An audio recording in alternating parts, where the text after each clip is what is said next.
Japan, যা তার প্রাকৃতিক সৌন্দর্য, ঐতিহ্য এবং প্রযুক্তিগত উন্নতির জন্য বিশ্বজুড়ে পরিচিত, কিন্তু এই আধুনিক উন্নতির আড়ালে জাপানের একটি দ্বীপ আমামি ওশিমা বহন করে একটি ভয়ঙ্কর গল্প।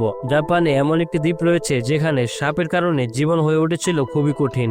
এসব শুধু বিষাক্তই ছিল না, বরং এতটাই বিপজ্জনক ছিল যে পুরো দ্বীপের বাসিন্দারা আতঙ্কে ছিল। সাপের কামড়ে প্রতি বছর অনেক অনেক মানুষ প্রাণ হারাতো এবং সরকারের কাছে এর কোনো পারফেক্ট সমাধান ছিল না তখন। কিন্তু সবশেষ জাপানের সরকার এমন একটি সিদ্ধান্ত নিয়েছিল যে যা শুধু দ্বীপের মানুষরাই নয়, পুরো দেশকে অবাক করে দিয়েছিল। গল্পটি শুরু করার আগে আপনি যদি আমাদের চ্যানেলে নতুন হয়ে থাকেন তাহলে সাবস্ক্রাইব করে পাশে থাকা বেল আইকনে ক্লিক করার অনুরোধ থাকবে। তো চলুন শুরু করা যাক। আমামি ওশিমা দক্ষিণ জাপানের কাগোশিমা প্রিফেকচারে অবস্থিত একটি দ্বীপ। একসময় এই দ্বীপ ছিল শান্তির প্রতীক। এর ঘন জঙ্গল, আবহাওয়া এবং বন্যপ্রাণী বৈচিত্র্য এখানে অনন্য পরিবেশ গড়ে তুলেছিল। কিন্তু 1970-এর দশকে এই স্বর্গীয় পরিবেশ বিষাক্ত সাপের আধিক্যের কারণে এক আতঙ্ক দ্বীপে পরিণত হয়। এখানকার প্রকৃতি ছিল বিষাক্ত সাপ হাবু এর আদর্শ বাসস্থান। এই সাপের বিষ মারাত্মক। এটি শিকারকে মাত্র কয়েক মিনিটের মধ্যে অক্ষম করে দিতে পারে। সাপগুলো সাধারণত রাতে সক্রিয় হতো, যা দ্বীপের বাসিন্দাদের জন্য এক ভয়ঙ্কর অভিজ্ঞতায় পরিণত হয়েছিল। প্রতিদিনই কেউ না কেউ এই সাপের আক্রমণের শিকার হচ্ছিল। দ্বীপের কৃষকেরা তাদের জমিতে চাষ করতে ভয় পেত। বিশেষ করে রাতের বেলা বাইরে বের হওয়া মানে ছিল নিজের জীবন হাতে নিয়ে চলার মতো ব্যাপার। স্থানীয় হাসপাতালগুলোর কাছে প্রতিদিন হাবু সাপের কামড়ে রোগী আসতো, কিন্তু যথাযথ প্রতিষেধকের অভাবে অনেকে মারা যেতেন। হাবু সাপের সংখ্যা এত দ্রুত বাড়ার পেছনে অন্যতম কারণ ছিল দ্বীপের খাদ্য শৃঙ্খলে পরিবর্তন। সাপগুলো বিভিন্ন ছোট প্রাণী এবং পাখি শিকার করে টিকে থাকতো। তবে এই দ্বীপে শিকারীদের সংখ্যা কম থাকায় সাপেদের সংখ্যা নিয়ন্ত্রণের কোনো প্রাকৃতিক উপায় ছিল না। শুধু তাই নয়, এই সাপ এতটাই ভয়ঙ্কর ছিল যে দ্বীপের বনাঞ্চলগুলোতে কাজ করা শ্রমিকরাও প্রাণের ঝুঁকি নিয়ে কাজ করতে বাধ্য হতেন। এই পরিস্থিতিতে ক্রমশই জাপান সরকারের জন্য মাথা ব্যথার কারণ হয়ে দাঁড়ায় এই হাবু সাপ। এরই ধারাবাহিকতায় 1979 সালে জাপানের সরকার একটি চমকপ্রদ সিদ্ধান্ত নেয়। সাপের সংখ্যা কমানোর জন্য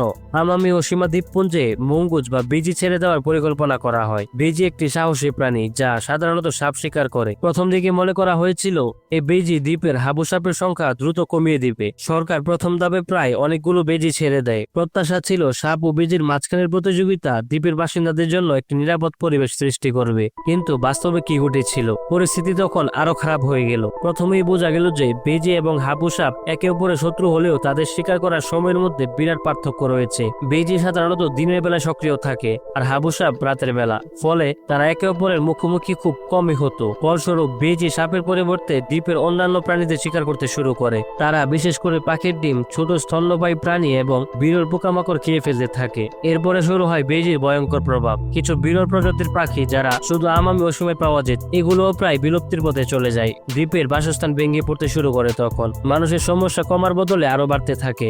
একদিকে যেমন সাপের সংখ্যা অপরিবর্তিত থাকে এবং অন্যদিকে বেজির সংখ্যা খুব দ্রুত বৃদ্ধি পায়। বেজির খাদ্যের অভাব দেখা দেওয়ার ফলে তারা ফসল ধ্বংস করতে শুরু করে, ফলে দ্বীপের কৃষকরা নতুন এক সংকটে পড়ে। এরপর জাপানের সরকার সমাধানের নতুন পরিকল্পনা নিয়ে আসে 1990-এর দশকে। জাপানের সরকার এরপর বেজি নির্মূল করার জন্য একটি বড় অভিযান চালু করে। দ্বীপে হাজার হাজার ফাঁদ পাতা হয়। বিজ্ঞানীদের একটি দল পরিবেশের ক্ষতি ঠেকানোর জন্য নতুন নতুন প্রকল্প শুরু করে। এর পাশাপাশি সাপের সংখ্যা নিয়ন্ত্রণের জন্য বিশেষ সাপ ধরার ফাঁদ স্থাপন করা হয়। সরকার তখন ওই সমস্যা সমাধান করার জন্য নতুন একটি পরিকল্পনা গ্রহণ করে। তারা বিশেষভাবে প্রশিক্ষিত কিছু সংখ্যক শিকারী কুকুরের একটি দল তৈরি করে, যারা বেজিতে শিকার করবে এবং তাদের সংখ্যা নিয়ন্ত্রণ করবে।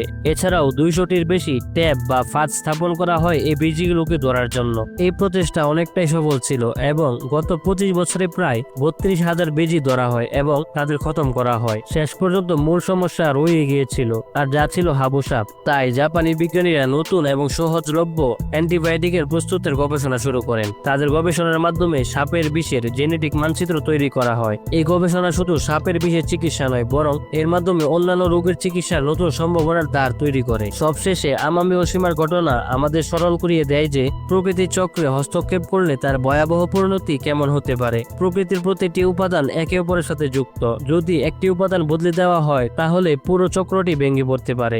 আমামি ওশিমার ওই ঘটনা মানবজাতির জন্য একটি শিক্ষা। এটি আমাদের দেখায় সমস্যার সমাধান করতে গিয়ে প্রকৃতির নিয়মগুলোকে উপেক্ষা করলে তা কেবল নতুন সমস্যার জন্ম দিতে পারে। তো এই ছিল আজকের এই ভিডিও। কেমন লাগলো অবশ্যই কমেন্টস করে জানাবেন। দেখা হবে পরবর্তী কোনো ভিডিওতে। আল্লাহ হাফেজ।